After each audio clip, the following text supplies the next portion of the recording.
What's up? Back again. Your boys Grits. My name is Bonafide Teron Carter and Coffee Jones. Yeah. Here back with the next series of the Throwback series, which we are addressing the album Reiterate. And the title is exactly what it means, to reiterate. It was the first release that we did off of Revolution Art. Yeah. Our first independent release. Yep. My favorite one. Right off favorite Grits album. Right off the backs of Redemption, coming off of that, going into a whole new situation, and we felt Reiterate was the perfect title because that's all we were doing was what we always had been doing. And if you look up Reiterate, that's exactly what it means. To just basically, it's like re-explaining yourself. You know what I'm saying? Restating the obvious. Restating the obvious. Especially at that point in the game when we felt like we had pretty much some legs where we were there long enough to where people knew who we were, so we didn't have to necessarily explain what we were about. All we had to do was put the music out. And I think we achieved that on that record pretty much with the songs and with the friends that we had join us on that album.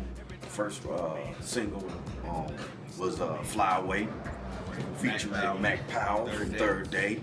And then we also had an alternative radio version that featured Michael Tate from the Newsboys on there. And what was fun for me was shooting a video in Atlanta with our boy Dust, that people don't know.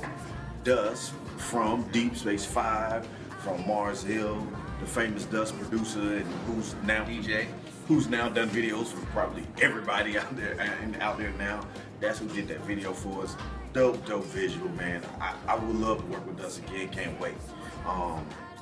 What are some other standout tracks for you, like that you feel? Get It Started. Petty D. You got to go to him to get that southern flavor. That's his area of expertise all day. So he laced that with us. Had Jade Harrell featured on a couple. Living Dream, she was featured on that. She was featured on Turn It Up with our man Scientist. Yep. Also, Sky May Fall, featuring Dan Halsey, Charlie Clay. We know him. Flood back in the day. Also, Annie Williams at the time. She was Annie Peters. She's married now with a beautiful baby. Very talented artist. Annie doing her thing. But we just had amazing collabs on that record. And everybody we asked to be a part of it was like, I'm down, let's make it happen. We actually drove to Atlanta with like a mic and a little studio set up to Mac Powell's house outside of Atlanta. Like his wife was in the kitchen cooking dinner, so we just set up in like his basement or whatever, and he just dropped the vocals. Dropped the vocals for us, man. That was so much love. I mean, it was cool to see guys like that who necessarily didn't have to, but because of the mutual respect and friendship, I mean, they did it, you know what I'm saying? And we were even able to do the impossible, which is pull Toby Mac on the song with Say Goodbye, which was Jay Harrell, and him on Say Goodbye, which is the last track on the album. So, and like we all know, Toby don't do a lot of features, but he definitely showed us love, and for it to be an independent release for us, and him to do it, being the major artist that he was, that was love. So. Definitely appreciate it, you know what I'm saying? We would have loved for it to be in a single, but the fact that he just even did it was cool too. So, that was what's up. We had fun with Reiterate. We definitely did what we could to make sure that it got out there and that it was pushed and all of that. I think actually during that time, that was a big turn in the industry, period, because this is a rise of your Facebooks and Twitters and things like that when people were just trying to discover what that was, that whole movement, the whole social media movement, coming off the heels of MySpace, So that was a fun record, man, and definitely. And we also had, make a correction, Britt Nicole was actually on this record. What song was that? It was from Dust to Dawn. Dust to Dawn, that's right. She was on that record. Well, Dust to Dawn, From Dust to Dawn is a movie by Tarantino with George Clooney in it. Which I love that movie, by the way. But Dust Till Dawn was awesome. Yeah. And I know in the last series we had said that she was on Right Back. But we're gonna see. We don't remember. We old guys now. But if we're not mistaken, we think Sarah Kelly was on Right Back from Redemption, and Britt Nicole is on Dust Till Dawn on this record. We've been doing this a long time, so we're entitled to make mistakes. Of course. I mean, you don't make mistakes, then you almost blame. perfect. on being old because we young, so irrelevant. Right. With the launch or with the release of Reiterate was basically the launch of our independent label Revolution. We felt like as long as we've been in the industry, it was now time to be gatekeepers and shepherds who help usher in the next generation of artists. Which is why we had like Is Scientist, Jade Harrell. Jade Harrell was actually one of our official signs. And we featured her on some music, and then we released her project, Clash Reject, which is still a timeless record. Man. But we just attribute all that to what we learned, with Goatee and what they allowed us to learn from their end.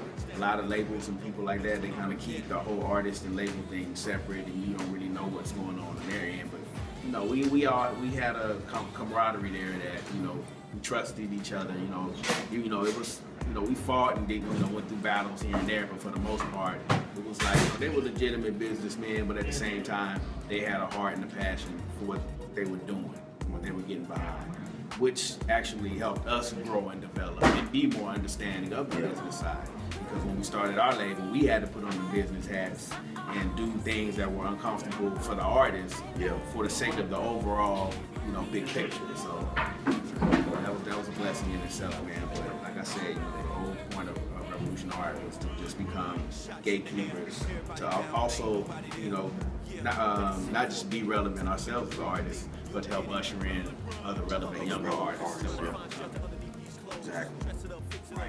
Exactly. So, but I mean, other than that, man, I mean, like I said, we had fun doing that record, doing this record. I still think like all of our records, it's still relevant. There's a lot of songs that we missed on that album, but you know what? Time has a way of doing itself well with us, and people seem to be discovering our music continually, even when we we're not doing music, people are still picking it up, discovering it, and wanting to hear it. So we got to make mention of a song too that we had Martha Venezia on. Yes. That was probably a feature nobody would have ever saw coming. But like we've been friends with her and her family for a long time. She's more in the gospel world, and what we do is way different than what she does. We all met and connected. We've been like family for life. So. That's what it is. Cass May. She was on the song with Pitch and John, Beautiful Morning. Yep. And Cass May is just another independent artist that, like I said, we work with new people. She had actually done some studio work for us before, just singing background stuff. And she's still cool good friend of ours. Coming out there. She's in Atlanta now, so if she's talking about Cass May, then that's who that is on there. So, but continuing in the tradition, if you have any questions or anything like that, you want to know more about some of the songs, some of the producers, or whatever, hit us up on the MySpace. On MySpace. Hit us up on our Facebook, Official Grits. Hit us up on Twitter, Official Grits. We still on all of that. So definitely hit us up with any questions or anything like that, or if you just leave a comment on this right here. And also on that record, we kind of dug in real deep with Studio Cafe. They did a lot of production on that record. Not all of it. The majority of it. Mo Henderson, Michael Millions, Studio Cafe, CAFFE.